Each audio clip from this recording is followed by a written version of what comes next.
What's up, everybody? My name is Scott Paddock, and today we are going to talk about ad-libbing on the jazz standard Autumn Leaves.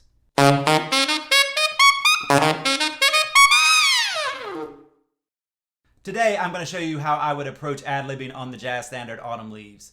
I've already done a video about how to ad-lib. I would strongly suggest checking that video out, as well as one that I did on embellishments. That's going to give you a lot of groundwork for the things that I'm going to cover today. But obviously, as I'm going through everything, I'm going to tell you what I'm doing.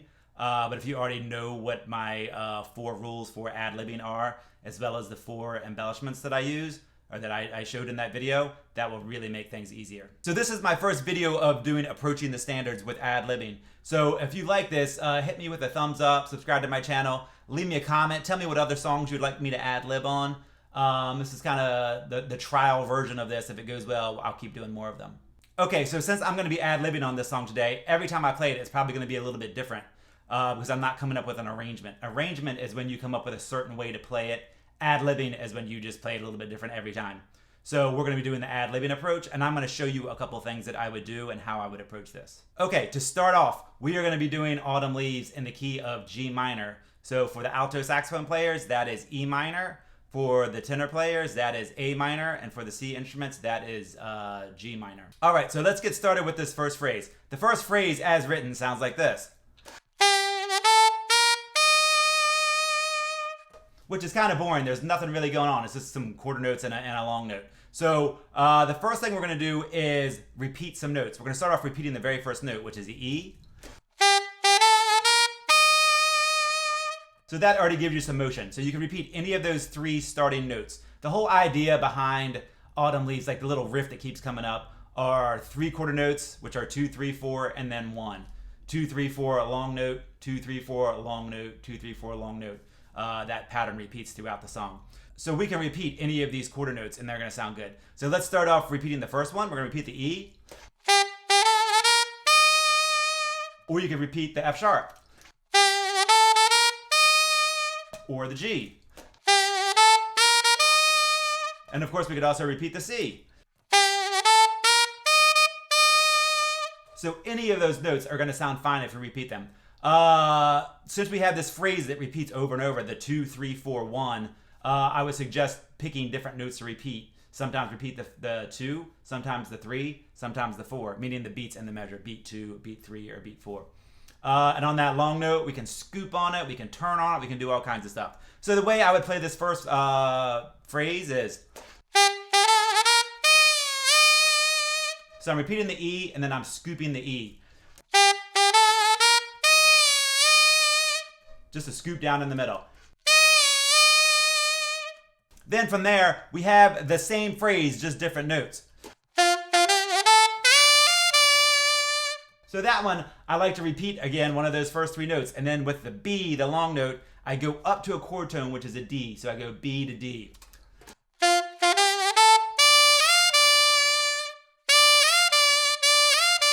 B, D, B.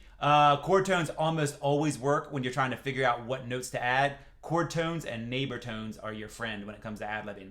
Okay, so those first 2 phrases together.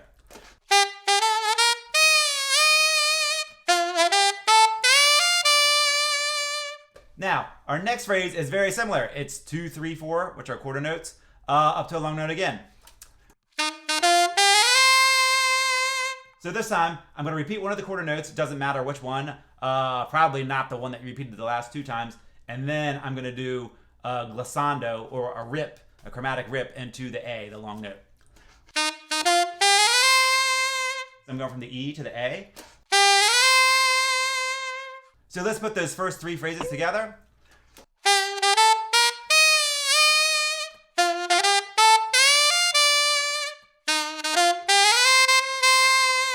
Now this next one is the same thing. It's 2, 3, 4, a long note again, but you have some accidentals in here. So these are really important ones to bring out. So when I hit that G, I walk it down. I go G, G, F sharp, E. So I go into it. So with all that in mind, let's take a listen to the A section the first time we play it. The A section meaning your first 8 bars.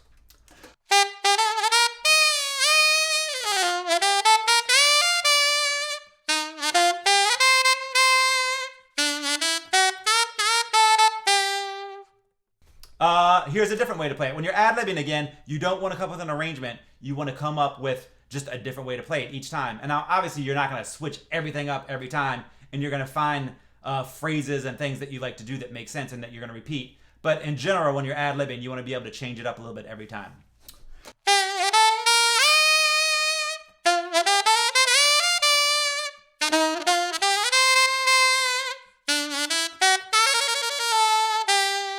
Now that G thing I just did, that's a pretty easy and very effective effect to put on there. I guess effective effect sounds a little weird, but it's a very effective technique to use. You just play your G, and you lift your front finger. Then you walk it down. So that's how you would want to approach the A section. The form of this section is AAB. The A meaning the first 8 bars, the second A meaning the repeat of the next 8 bars, and then in this song, the rest of the song is the B section. So when you're playing this A section, you want to play it a little bit different each time. Repeat different notes, fall off of different notes, scoop different notes, jump to different chord tones, try things out, use neighbor tones, whatever, and just see what works. But try to like stretch yourself out as you play it each time. But when you're ad-libbing, you also really want to stay true to the melody. You don't want to get so far away from it that you don't know what song you're playing or that you can't hear the melody. So be cautious to not overdo it and don't feel like you have to add a ton of stuff. Just do enough that you make the song your own. All right, so let's take a look at the bridge. Here's what the bridge sounds like, played as is, the first half of the bridge.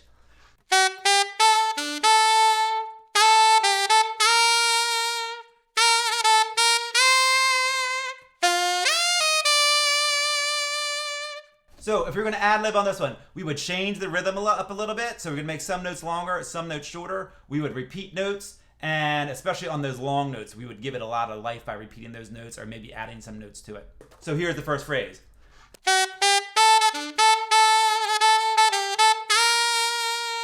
With that, I like to have the whole thing bouncing and connect them because you have that same kind of phrase going throughout it.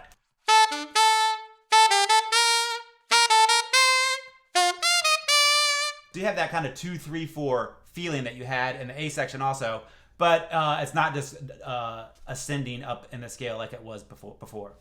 So take a listen. So I'm repeating the F sharps. Then I use the F sharp to give me a little pickup note. Now, if you have overtones, this G is a really cool one to put overtones on. Just like a little rhythmic thing that sounds cooler than just repeating a note. So put those 2 phrases together.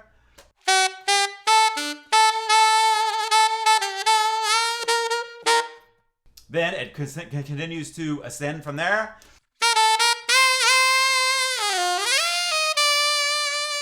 That D to D jump is a great place for a rip between the notes, a glissando. Again, from the bridge. This time I'm going to play it a little bit different.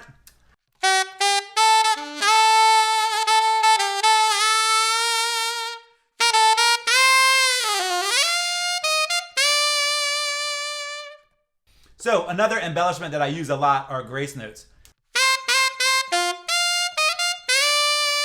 Just to give the note a little bit more importance. Just put that little note right before it, and it just makes it sound cooler than just playing the note right on the beat. So from the second half of the bridge, I like to continue the walk down when I play this. This is one of the things I do pretty standard when I'm playing the song.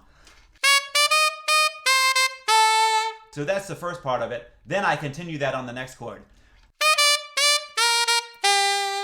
So it starts on the C of the previous measure and goes B, G, E. So here's what it sounds like with that walk down.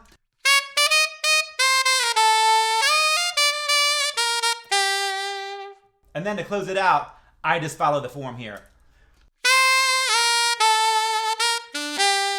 Just changing up the rhythm a little bit.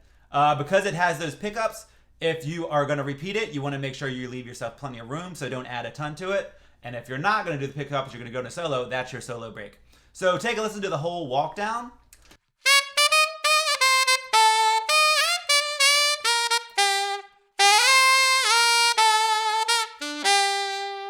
And now the whole bridge section.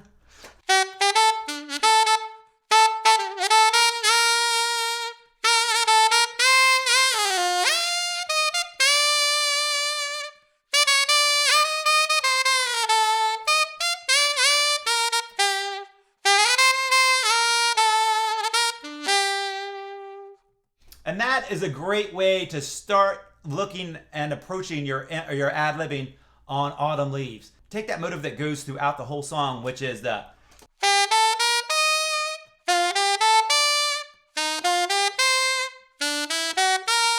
repeat some of the notes, repeat some of those notes, put grace notes on them, do some turns on them. Then when you have that long note, jump to a chord tone, jump to a neighbor tone, or repeat the note, or do a crazy scoop on it, or a crazy vibrato. So here is the whole song ad-libbed.